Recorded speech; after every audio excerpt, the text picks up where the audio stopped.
welcome. Doing something a little different today. Every now and again my job requires that I potter along to different sites, etc. And I tend to get hire cars. So today I've got a hire car. It's a Merc, one of the big ones. GLC, GLA. So I'm going to do a quick rundown of it, what it's like, what it does, what its features are, and see how that goes. Hope you enjoy.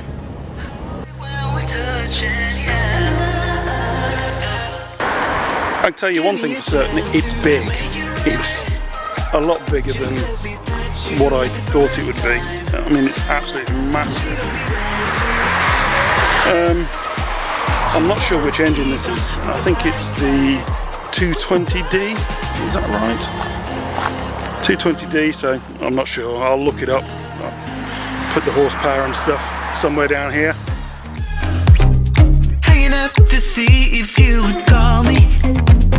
I miss you more when you seem too far away. And you can blame it all on me as long as we can find our way. It drives quite nicely. It's a bit high off the ground for my liking. It seems to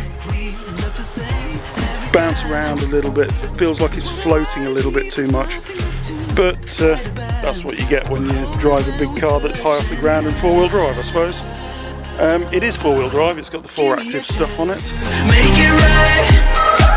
Just let me touch you like the first time.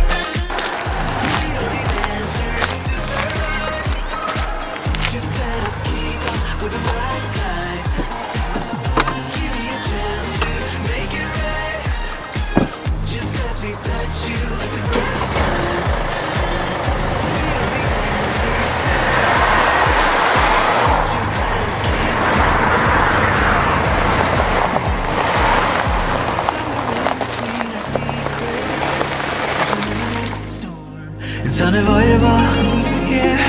But as long as I feel that you see me, I will pay no mind at all. So give me a chance to make it right. Just let me touch you like the first time. We don't need answers to survive. Just let us keep on with the black guys. Give me a chance to make it right. Just let me touch you like the first time. We don't need answers to survive. Just let us keep on with the black guys. Okay, so what have we learned? I've had the car 2 days now, and it drives really quite nicely. It's, like I said earlier, it's a bit big, it's a bit bouncy. A bit high off the ground for my liking. I like my stuff usually a bit lower to the ground. It's not quick, not even remotely quick. It gets up and goes quite well though, because it's got plenty of torque. All of the amenities on board are very good. The centre console, the electronics and stuff. I wish it was touchscreen rather than this silly puck thing that's down here. That's just a pain in the backside. If it was touchscreen, it'd just make life a whole bunch easier.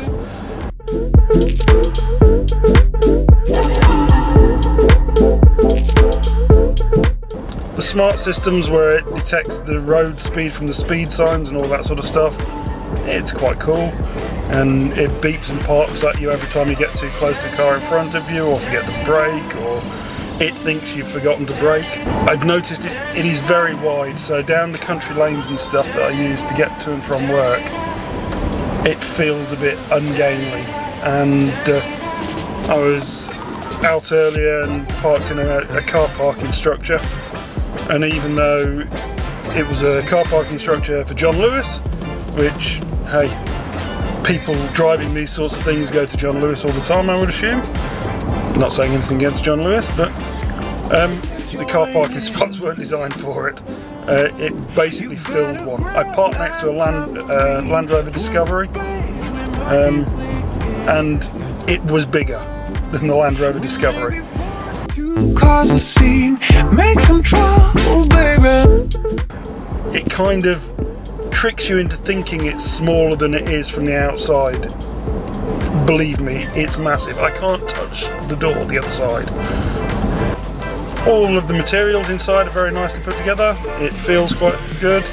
It's got this faux stained wood plastic. It's definitely plastic when you tap it. But it looks fairly woodish in a way. The sound system's really good on it, but it's got the upgraded sound system. With big funny SF something in the speaker pods.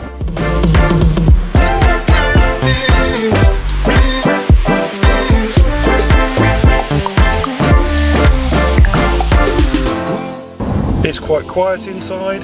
It's not quiet from the outside, as you heard earlier. It definitely sounds like a tractor. But it is a 4-pot diesel with 16:1 compression, so what do you expect, I suppose? The question, I suppose, is would I spend my own hard-earned money on it? And that's probably not. It's definitely too big for what I would use. It'd be great if you had a lot of kids, but even then you'd only get the same number of kids in the back of it as you would any other estate car. The boot's massive, so I suppose it'd be good for hauling stuff around and things. Oh, I meant to mention, what's the lens like? Much wider. So this is the 11-22 f4.5 lens for the EOS M series. So let me know what you think. And we're home. So I think we're going on a date night tonight. It's mine and Anna's anniversary of our engagement. So that's good news, eh? So we're going to go to, well, I'm not really sure where we're going out for dinner tonight, but we're going out for dinner. So see you in a bit.